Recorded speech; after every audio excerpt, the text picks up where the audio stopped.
ते मोगरा रस्त्यावर असलेल्या आता एक महत्त्वाची बातमी समोर येतेय। ढगफुटी पावसासंदर्भातली बीडच्या माजलगाव तालुक्यात उमरी मोगरा परिसरामध्ये ढगफुटी सदृश पाऊस झाला। या पावसानं गोदावरी व सरस्वती नदीला पूर आल्यानं या भागाचा पाणी प्रश्न मिटलाय। तर तालुक्यातील उमरी मोगरा लिमगाव डाके पिंपरी साळेगाव कोठळा जीवनापूर लोणगाव आलापूर बेलोरा सिमरी पारगाव यासह इतर ठिकाणी देखील ढगफुटी सदृश पाऊस पडल्यानं नदी नाले ओसांडून वाहू लागलेत। तर गोदावरी व सरस्वती नदीला पूर आल्यानं पाणी प्रश्न मिटल्यानं शेतकऱ्यांकडून समाधान व्यक्त केलं जात आहे।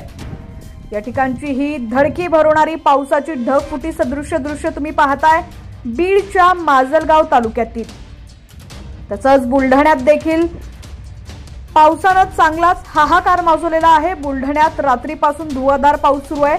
15 दिवसांपासून पावसानं उघड दिली होती, मात्र काल झालेल्या पावसामुळे शेतकरी सुखावलेला आहे। अंबाशी गावातील रस्त्यांना नद्यांचं स्वरूप आलंय।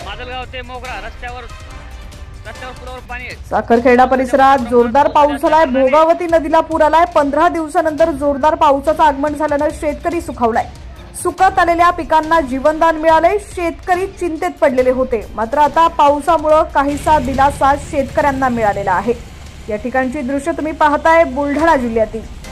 दरम्यान आता राज्यातील तुमचा जिल्हा कोणता आणि तुमच्या जिल्ह्यातील हवामानाची काय स्थिती आहे ती देखील आम्हाला कमेंट्सच्या माध्यमातून नक्की कळवा। चॅनलवरती नवीन असाल आणि अजूनही HPN मराठी न्यूज चॅनलला सबस्क्राइब केलेलं नसेल तर आता सबस्क्राइब करा, जेणेकरून आमचे अपडेट्स लवकरात लवकर तुमच्यापर्यंत पोहोचतील।